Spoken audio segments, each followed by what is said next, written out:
अपरा एकादशी व्रत कथा। नमस्कार भाइयों बहनों और मित्रों, जय मां गायत्री। आप सभी का मेरे YouTube चैनल शुभकर माही अष्टों में स्वागत है। आज के इस वीडियो में सुनेंगे अपरा एकादशी व्रत की कथा। एकादशी के दिन विधि विधान से भगवान लक्ष्मी नारायण का पूजा अर्चन करना चाहिए। एकादशी के दिन यह व्रत करना चाहिए। इस दिन भगवान विष्णु को प्रसन्न करने के लिए उनकी कथा का स्मरण अवश्य करना चाहिए, क्योंकि ऐसा करने से भगवान विष्णु की विशेष कृपा प्राप्त होती है।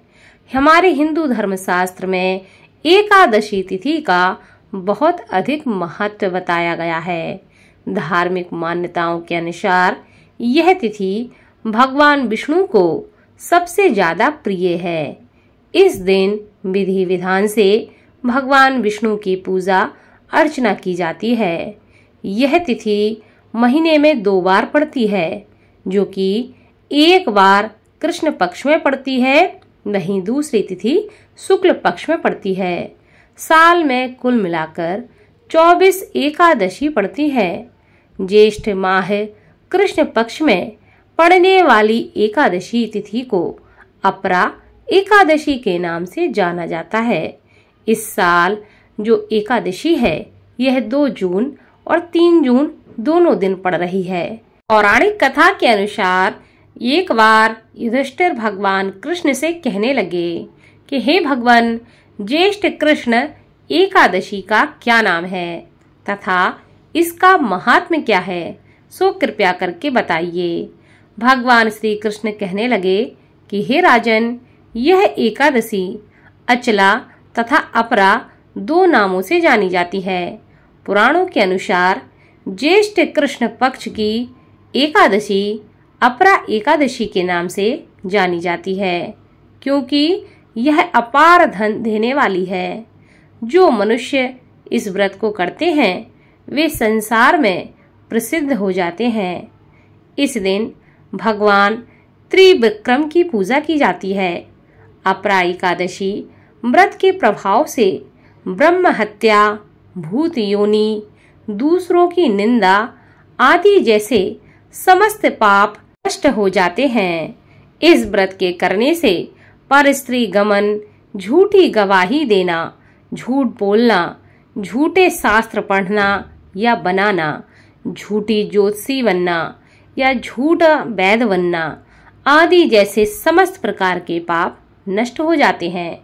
जो क्षत्रिय युद्ध से भाग जाए वे नरकगामी होते हैं, परंतु अपरा एकादशी व्रत करने से वह भी स्वर्ग को जाते हैं। जो शिष्य गुरु से शिक्षा ग्रहण करते हैं उसके बाद उनकी निंदा करते हैं वे अवश्य नरक में ही पड़ते हैं, मगर अपरा एकादशी का व्रत करने से भी यह सब पाप नष्ट हो जाते हैं। जो फल तीनों पुष्कर में कार्तिक पूर्णिमा को स्नान करने से या गंगा तट पर पितरों को पिंडदान करने से प्राप्त होता है, वही अपरा एकादशी का व्रत करने से प्राप्त होता है।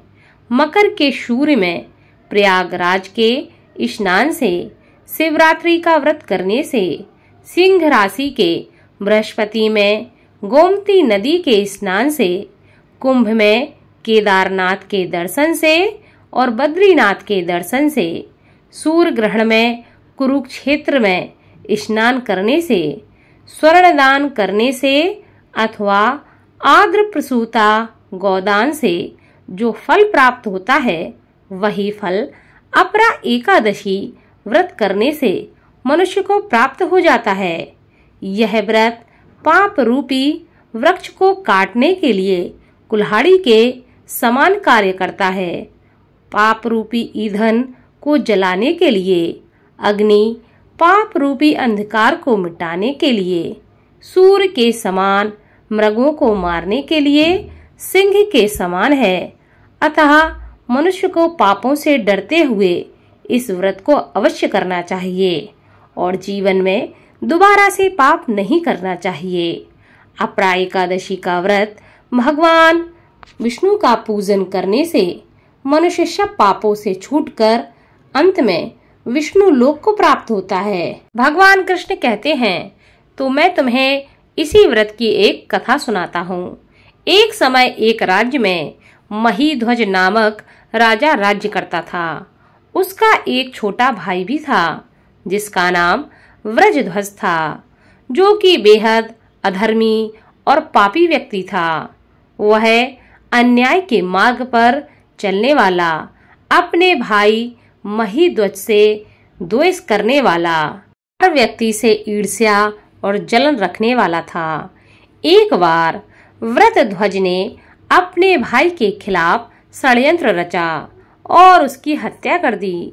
हत्या के बाद वह अपने भाई का शव लेकर जंगल में चला गया और एक पीपल के पेड़ के नीचे उसके शव को गाड़ दिया। चूंकि राजा महीध्वज की अकाल मृत्यु थी, इसके कारण उन्हें प्रेत योनि में जाना पड़ा और वह प्रेत आत्मा बनकर उसी पीपल के पेड़ पर रहने लगे। प्रेत आत्मा बनने के बाद राजा वहां पर उत्पात मचाने लगा। जो भी व्यक्ति उस रास्ते से निकलता, राजा की आत्मा उसको परेशान करने लगी।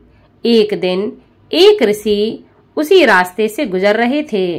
उन्होंने प्रेत को देखा और अपने तपोबल से उनके बारे में जान लिया कि यह कोई साधारण मनुष्य नहीं है, यह तो राजा हैं और यह प्रेत योनि में आ गए हैं। ऋषि ने पीपल के पेड़ से राजा की प्रेत आत्मा को नीचे उतारा और उन्हें परलोक विद्या का उपदेश दिया। राजा को प्रेत योनि से मुक्ति दिलाने के लिए स्वयं अपरा एकादशी का व्रत रखा और द्वादशी के दिन व्रत पूरा होने पर व्रत का संपूर्ण फल प्रेत को प्रदान कर दिया। एकादशी व्रत का पुण्य प्राप्त करके राजा प्रेत योनि से मुक्त हो गया और वह स्वर्ग को चला गया। अपरा एकादशी का विशेष महत्व है। यह बड़े से बड़े संकटों को क्षण भर में समाप्त कर देता है। जो भी लोग श्रद्धा भाव से एकादशी का व्रत करते हैं, उन पर भगवान लक्ष्मी नारायण की विशेष कृपा रहती है और उनके जीवन के संकट समाप्त होने लगते हैं। एकादशी के दिन हर मनुष्य को इस कथा का श्रवण अवश्य करना चाहिए और जो आपके अपने हैं उनको भी इस कथा को सुनाना चाहिए। ऐसा करने से भी भगवान विष्णु की कृपा प्राप्त होती है। साथ ही इस दिन अपने सामर्थ्य के अनुसार दान अवश्य करना चाहिए। दान करने से भी व्यक्ति के समस्त प्रकार के संकट दूर होते हैं और जीवन में समस्त प्रकार की मनोकामनाएं पूरी होती हैं।